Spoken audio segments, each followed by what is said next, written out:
नमस्कार दोस्तों आज हम अपने दिमाग को खोलने के एक और बड़े पावरफुल लीवर के बारे में बात करेंगे।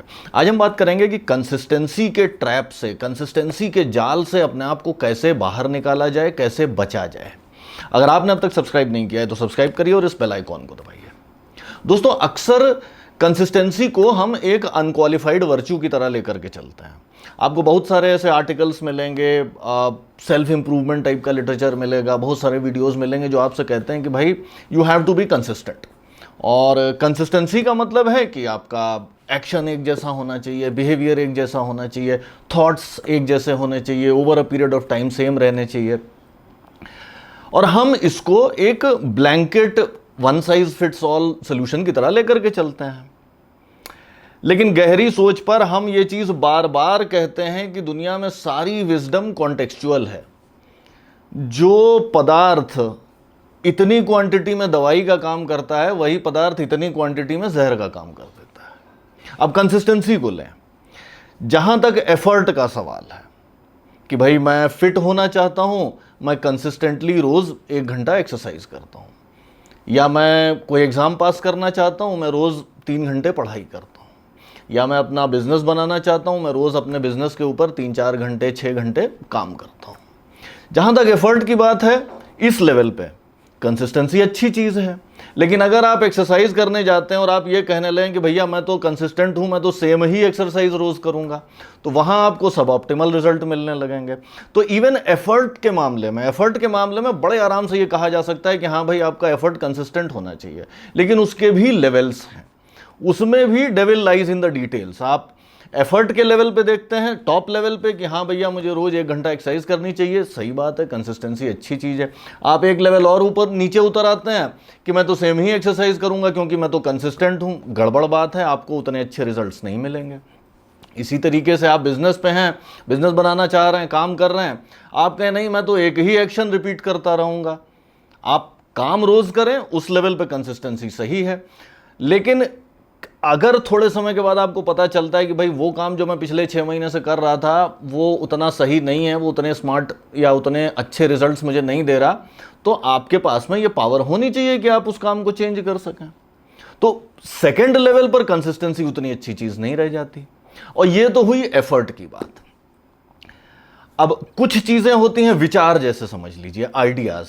अब मान लीजिए कि मैं किसी चीज के बारे में एक खास तरह से सोचता हूं। मान लीजिए कि मैं किसी पॉलिटिकल पार्टी के बारे में सोचता हूं कि हाँ वो बहुत अच्छी पार्टी है।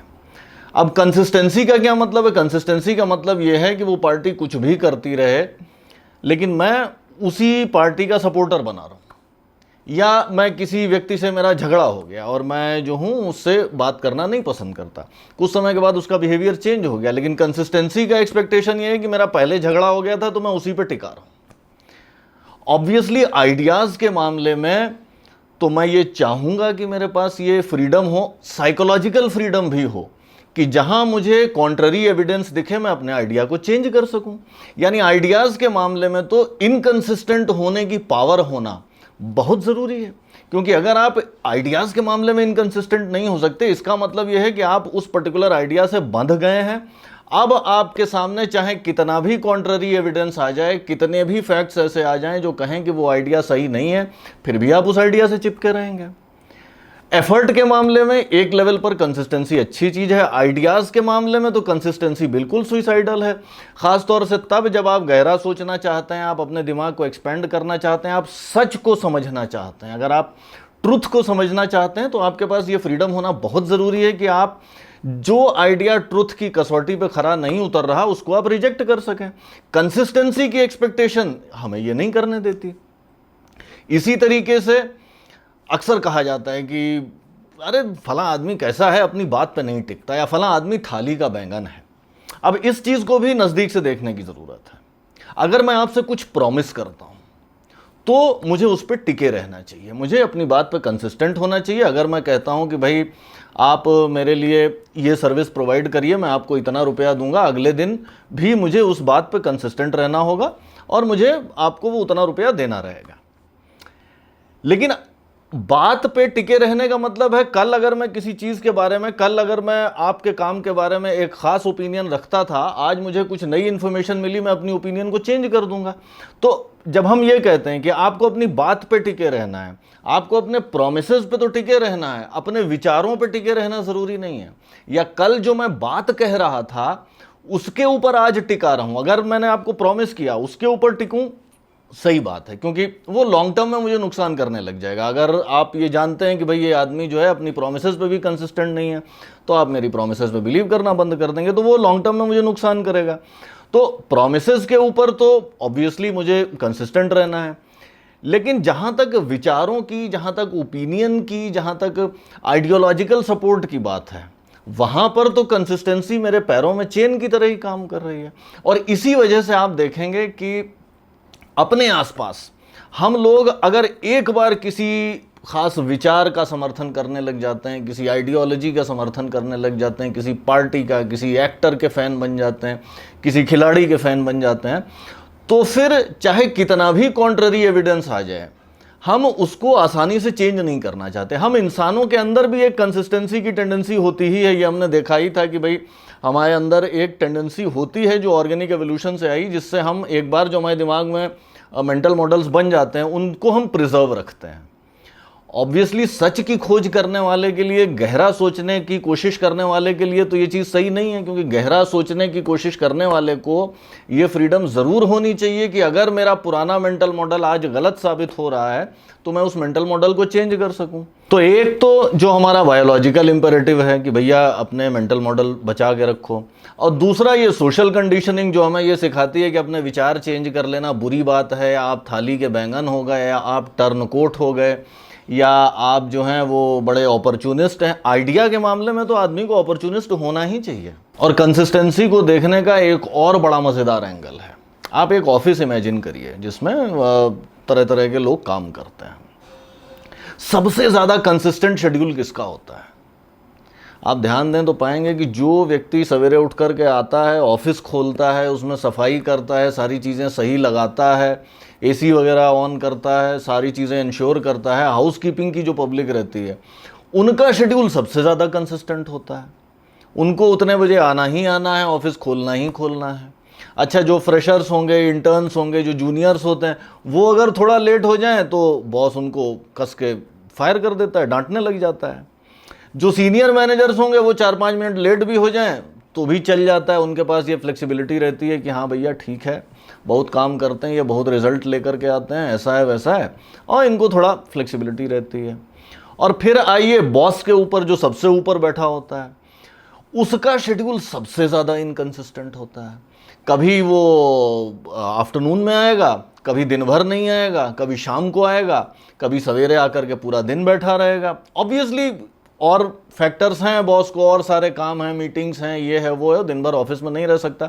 लेकिन अगर ऑफिस में अटेंडेंस के स्केल पर आप कंसिस्टेंसी देखें तो जो पावरफुल व्यक्ति है वो सबसे ज़्यादा इनकंसिस्टेंट होता है, और जो पावरलेस व्यक्ति है वो बहुत ज़्यादा कंसिस्टेंट होता है।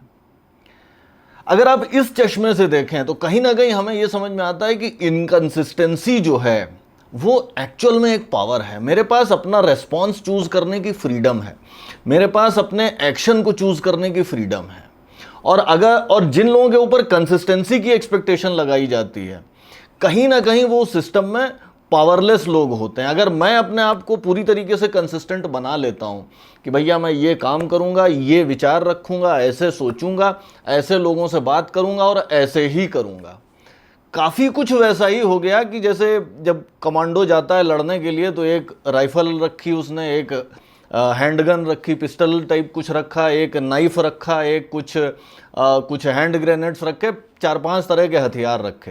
कंसिस्टेंसी का मतलब यह है कि आप एक ही हथियार हर बार यूज़ करेंगे, ऑब्वियसली उसको आप कमज़ोर कर देंगे। तो इसलिए जो पॉपुलरली कंसिस्टेंसी का आइडिया प्रचलित है उसको हमें थोड़ा नज़दीक से देखने की ज़रूरत है। हमें ये समझने की ज़रूरत है कि इनकंसिस्टेंट होने का अधिकार अपने आप में एक बहुत बड़ी पावर है, क्योंकि आपको फ्लेक्सिबिलिटी देता है हर मोमेंट पर अपने बिहेवियर, अपने एक्शन, अपने थॉट्स को चूज़ करने की, और ये बहुत बड़ी पावर है।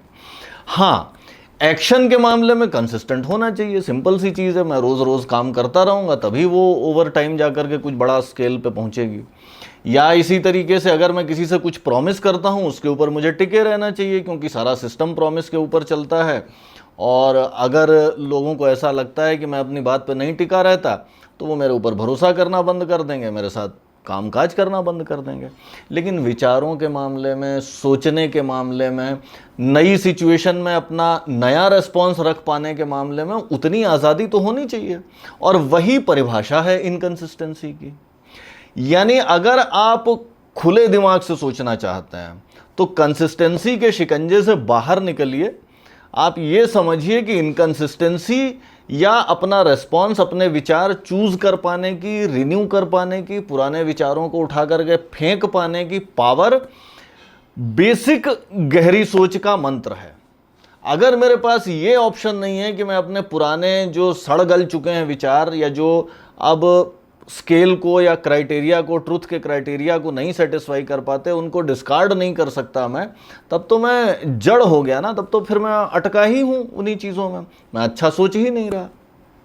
दोस्तों, ये थी कहानी इनकंसिस्टेंसी की। अक्सर हम कंसिस्टेंसी को एक ऑल वाइट यूनिवर्सल गुड की तरह लेते हैं, लेकिन हमें इसको नज़दीक से देखने की ज़रूरत है। कुछ चीज़ों में कंसिस्टेंसी अच्छी है, कुछ लेवल तक अच्छी है, लेकिन कुछ कॉन्टेक्स्ट में हमें इनकंसिस्टेंट होना चाहिए। हमें कंसिस्टेंसी के फंदे में, सोशल कंडीशनिंग में कि भैया तुम्हें तो अपनी बात पर टिके रहना है, अरे प्रॉमिस पर टिके रहना, विचारों पर नहीं टिके रहना है। दोस्तों, आज के एपिसोड में इतना ही। अगर आपको ये एपिसोड अच्छा लगा तो दोस्तों के साथ शेयर करिए, लाइक और कमेंट करिए। और अगर आपने अब तक सब्सक्राइब नहीं किया है तो सब्सक्राइब करिए और इस बेल आइकॉन को दबाइए। जल्दी मिलते हैं एक नए एपिसोड के साथ, तब तक के लिए बाय बाय।